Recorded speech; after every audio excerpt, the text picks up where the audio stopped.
Hi everyone, welcome back to my YouTube channel. मेरा नाम सुप्रीत है और आज मैं आप लोगों के लिए लेकर आई हूँ क्विक शॉर्ट रिवीजन सेशन जहां पर आप वेस्टर्न पॉलिटिकल थॉट के एमसीक्यूज मेरे साथ प्रैक्टिस कर सकते हैं।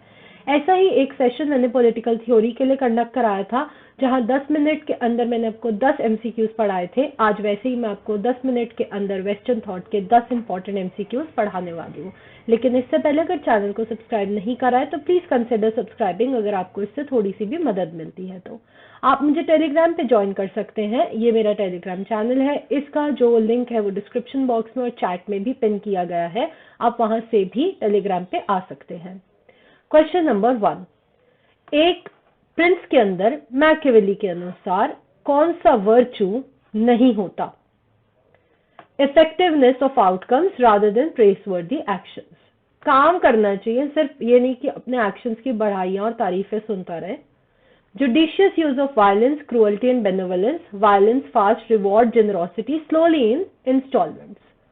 Violence, cruelty और benevolence, kindness का judicious use करना और जो rewards हैं या जो quick actions हैं उनको installments में धीरे धीरे करके utilize करना as and when required. Rely on support of trusted nobles and aristocrats then of common people. बिल्कुल गलत। मैकियावेली का डायरेक्ट रिलेशनशिप उसके प्रिंस में लोगों के साथ दिखाया गया है, पीपल के साथ एस्टैब्लिश किया गया है। Use fear rather than love for political obligation, but fear should not convert into hate. हमें जो है ज्यादा से ज्यादा डर को यूज करना चाहिए है अपनी जिम्मेदारी जो है वो पूरी करवाने के लिए, लेकिन ऐसा ना हो कि डर जो है नफरत में कन्वर्ट हो जाए। सिर्फ ऑप्शन नंबर सी जो है वो फॉल्स है और हमें फॉल्स चाहिए था, इसलिए हम इसे सी मार्क करेंगे। दूसरा सवाल, मैकियावेली के रिपब्लिकनिज्म के बारे में गलत क्या है? Only in Republic freedom of the community में बी अचीव्ड। सिर्फ रिपब्लिक में ही ह्यूमन कम्युनिटी को सबसे ज्यादा हाईएस्ट फ्रीडम अचीव हो सकती है। आगे, preferred republic to monarchy. Machiavelli republic को ज्यादा प्रेफर करता है, यस वो उसकी बेस्ट फॉर्म ऑफ गवर्नमेंट है। Maintenance and protection of republican is more difficult than monarchical. Opposite case है। Republic best form of government है और प्रिंस के एंड में भी ये बात एडवोकेट की गई है कि रिपब्लिकन स्टेट सबसे बेस्ट सूटेबल स्टेट माना जाएगा। सी फॉल्स है।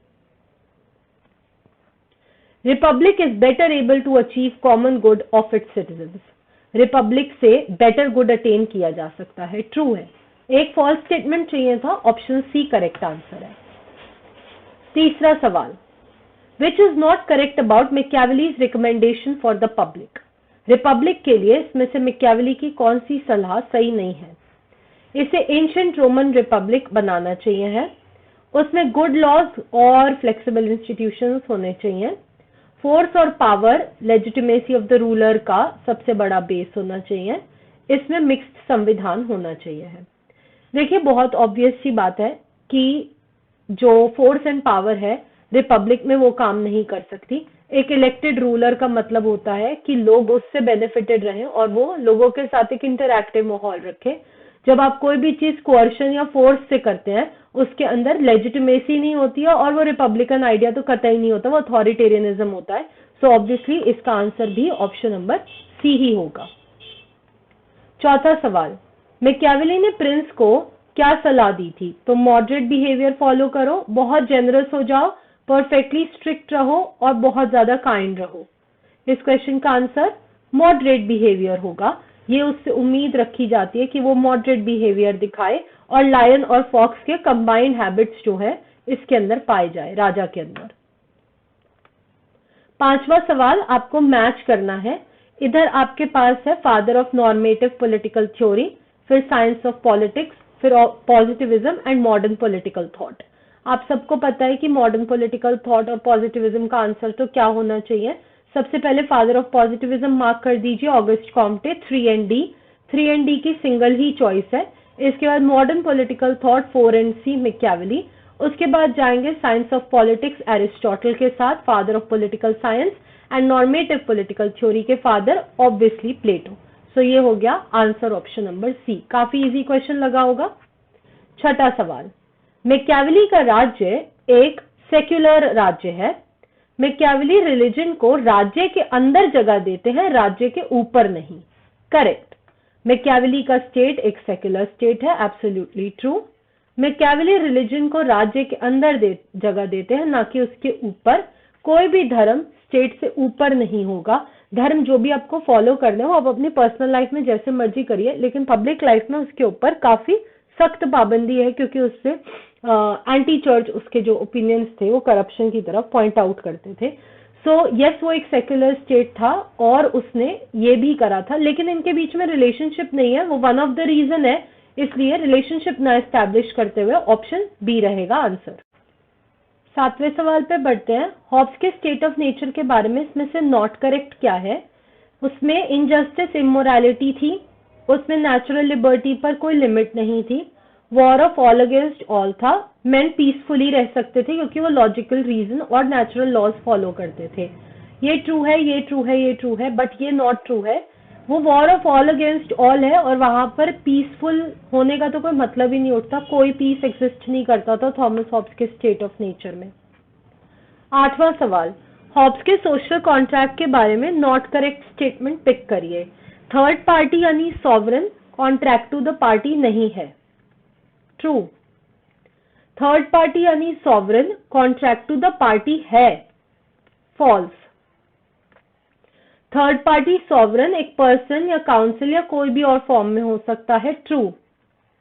पावर जो है सॉवरेन की वो एब्सोल्यूट होगी, अनडिवाइडेड होगी, अनलिमिटेड होगी, अनएलिनेबल होगी। ट्रू। तो ऑप्शन बी हो गया फॉल्स। फॉल्स ही बताना था। 9वां सवाल, जेएस मिल से इसमें से कौन सा थीम या आइडिया जुड़ा हुआ नहीं है? वो नेगेटिव लिबर्टी के चैंपियन थे, वो कोऑपरेटिव सोशलिज्म प्रमोट करते थे, वो वन वोट वन वैल्यू की बात करते हैं और वो रिलक्टेंट डेमोक्रेट हैं। आप सबको पता है वो वन वोट की मेनी वैल्यूज की बात करते हैं और प्लूरल वोटिंग जो है जेएस मिल का कॉन्सेप्ट है, इसलिए जेएस मिल के साथ वन वैल्यू वन वोट नहीं जुड़ा हुआ। 10वां सवाल, जेएस मिल के बारे में क्या नॉट ट्रू है? वो कार्ल मार्क्स के कंटेम्प्रेरी थे, वो एलेक्स डी टॉकविले की किताब डेमोक्रेसी इन अमेरिका से प्रेरित थे, वो कोऑपरेटिव सोशलिज्म को सपोर्ट करते थे लेकिन कम्युनिज्म को अपोज करते थे, वो एनलाइटनमेंट मूवमेंट इन यूरोप के चैंपियन थे। Absolutely false. वो पोस्ट एनलाइटनमेंट थिंकर है, उनका एनलाइटनमेंट मूवमेंट से कोई लेना देना नहीं है। अगर आपको एनलाइटनमेंट की बात करनी है तो आप मैकियावेली या फिर बाद में प्रोडक्ट ऑफ एनलाइटनमेंट में रूसो की बात कर सकते हैं, लेकिन जेएस मिल की कतई नहीं। तो ये हो गए 10 मिनट के अंदर आपके 10 बड़े questions of western political thought unit number 2। आप ये क्वेश्चंस किसी भी एग्जाम के लिए तैयार कर सकते हैं। आई होप आपको अच्छे लगे होंगे। प्रैक्टिस करना मत भूलेगा, कमेंट सेक्शन में अपना स्कोर बताना मत भूलेगा और चैनल को सब्सक्राइब करे बिना मत जाइएगा। See you in my next video. Bye.